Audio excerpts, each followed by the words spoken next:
All right, I've covered the discharger, I've covered the shooting star, I tried to cover the third rail, I'll talk about that in a second, and now it is time to talk about the pulse pounder. So, recent video on the channel covered all of the invasion weapon buffs. I'll link that video down below. If you want to get into the exact details of every weapon, those videos will be down below as well as that update, but the discharger got a nice little tweak, the shooting star got a lot better in my opinion, and the third rail, like I said I'd explain, got an insane damage buff. Just like the pulse pounder AR, these weapons both do 4x damage in different circumstances. So the third rail does 4x weapon damage when charged up, except that sometimes it just does 0 damage. It's a bug in the game. I don't know how to get around it, and it made the video almost impossible to record. I'm gonna have to figure out something special for that one. But the Pulse Pounder AR gets a 4x headshot bonus when you hit for the head. It's a really, really strong bonus. So at least for single target damage, the Pulse Pounder got a major improvement. If you want to see my very first impression on this weapon, link to this video down below. That showcases that before the change. It was rather underwhelming. I'll save you some time there. But today, we're gonna give it another crack. We're running fire rate, reload, crit damage. We are running Totally Rocking Out on this. I ran this weapon quite a bit on stream today. Twitch link down below if you ever want to be a part of these videos. And I tried it with Blast in the past, just a standard AR build. I like to test things in that environment because it's a lot more consistent, and it just wasn't holding up. It wasn't doing anything spectacular in my opinion. So Archer gave me his copy with crit rating. I'll go and show that now. You can see it here with crit rating and fire rate. You're meant to use Sledgehammer in the lead. That was a little bit better, but it just wasn't quite there. So I'm going to be running this loadout right here. Sledgehammer in the lead just for massive crit damage. Totally Rocking Out, of course, Battle Beat, and I'm going to be using Wafers as well. I don't want to use Fumble. I typically prefer Fumble, but this weapon is not doing a lot of crowd clearing. The chance for Fumble is very, very low, and I need to be critting. It's the only source of crit rating in this entire build. They're Totally Rocking Out there. Then we got Assault Damage to do more damage. Then we got Resonant Frequency, which is not 100% of the time. My shields might not always be up, but more damage is more damage. We are locked to energy after all, and locked to reloaded because, I mean, this is just a straight up damage build. A little bit of healing in here probably would have been good, but I can slap down a campfire. It's not a big deal. So that's why I'm running the schematic the way that I am. Fire rate is almost a necessity. It is a super slow firing weapon. Even with the fire rate perk, it's 5.37.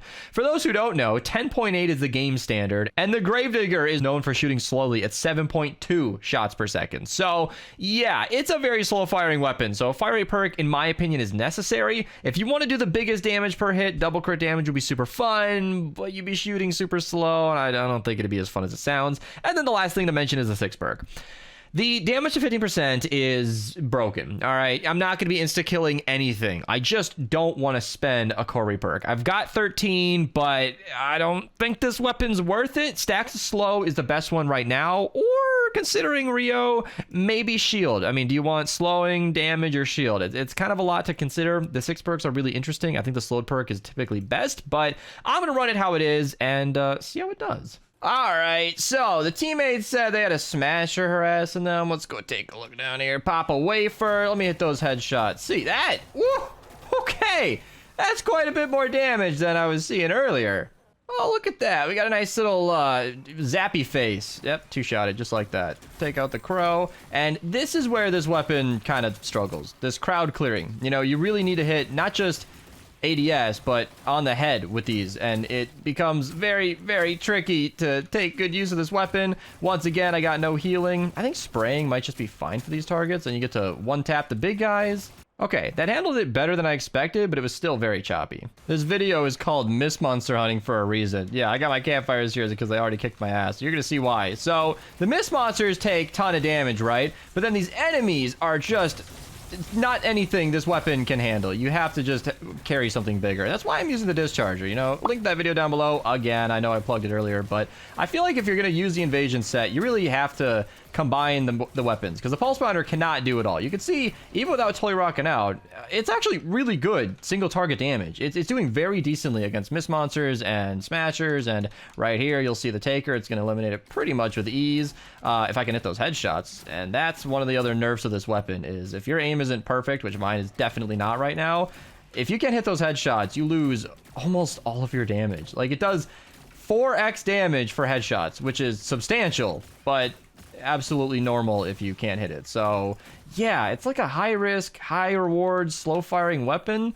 Just hanging out by the objective. We got a nice little zappy face, just chilling. Easy. 3 shots, like it was nothing. Like, it's really satisfying to kill with this weapon. All right, the defense has begun. So, missed monster hunting indeed. I think this weapon, I might as well just ignore all the basic zombies. I want to see the big targets. So, I'm going to cut to you guys if I... Oh, is that a smasher? Yeah, I see it. So, I need to play a little smart. I need to not stand in the crowd like I want to. And I'm going to build a nice little platform like this and just hope he faces me because headshots are going to be absolutely required for this weapon. And, okay, you know what?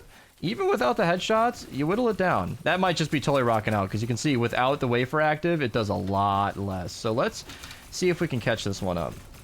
It's getting frozen by a teammate that doesn't care that I'm making a video.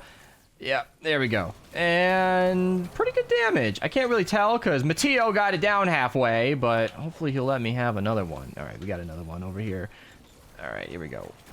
Yeah, no headshot damage. Pretty unimpressive so far. If you're wondering why this is a shorter video, it's because this weapon is, I don't know. You know, I don't want to call it bad because it does so much damage, but look at the setup needed. You need to get it just right facing you, and then even then, yeah. I know the pulse pounder is a lot, or the discharger is a lot cheaper, but like, look at that damage in passing. Now, you might say, oh, but that weapon costs 30 energy cells now. It's not the same thing. Isn't it, though? Because the pulse pounder is taking 1 energy cell per shot. Hey, Future Beast here, just to correct.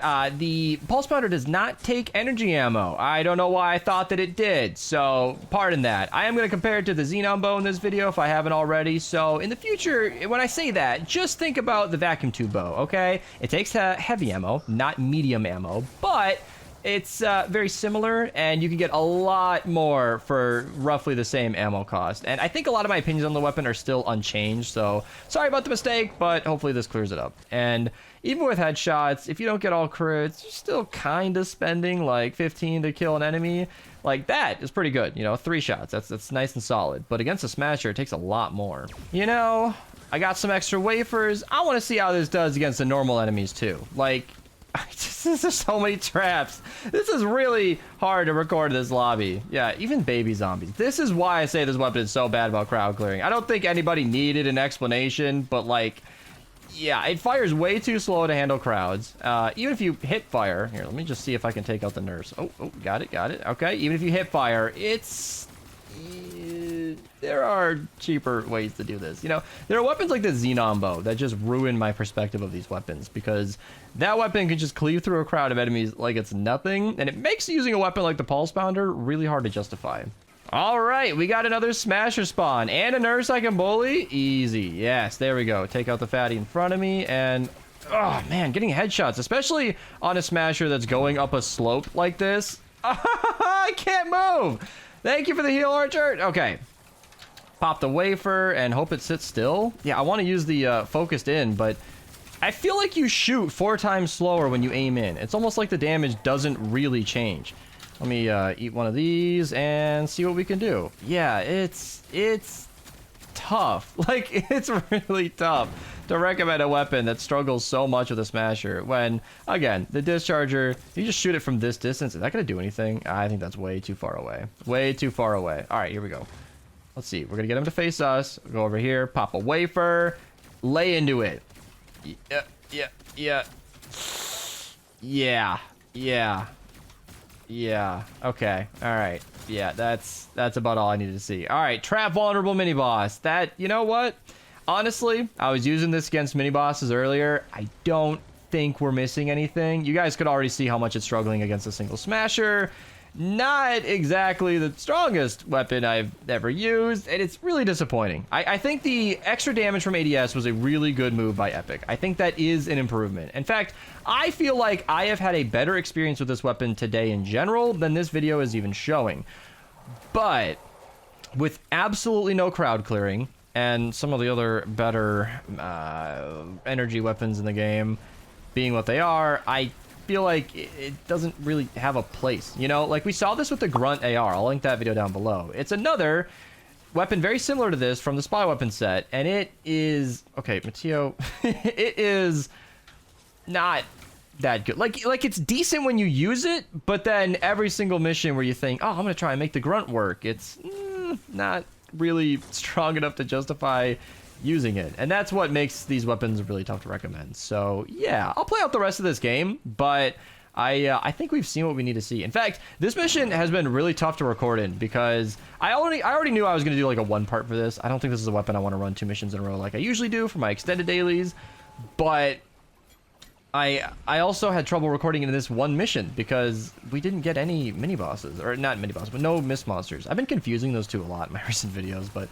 we haven't been getting that many mist monsters, and it makes this weapon really hard to show off when the only thing it's really good against are those big health single target enemies. I'm not saving it, he's always on the ground anyway. That's been a joke in our community for a while that he dies a lot, but he also dies a lot. So all right, there we go. We got a mist. Let's see, no crit bonus on this. All right, I'm just showing this weapon at its worst. I should have eaten a wafer first. That was not fair to this weapon at all.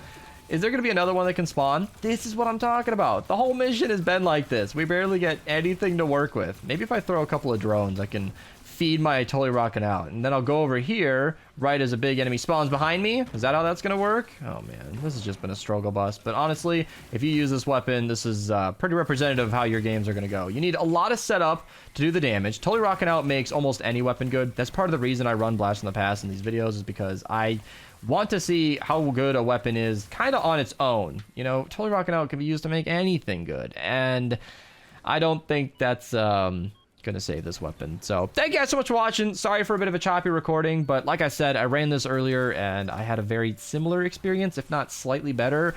Fire rate can make this weapon pretty fun and kind of playable, and you can ADS to do more damage to the head, but I don't think it saves it because headshots are super inconsistent no matter how good your accuracy is. Enemies glitch around, go up the steps as you saw earlier. They don't always face you. Hitboxes are weird on mist monsters, which are the only targets you should be focused on. And in general, the bonus is just not something that saves a weapon. I'll see you guys later, and yeah, take it easy. And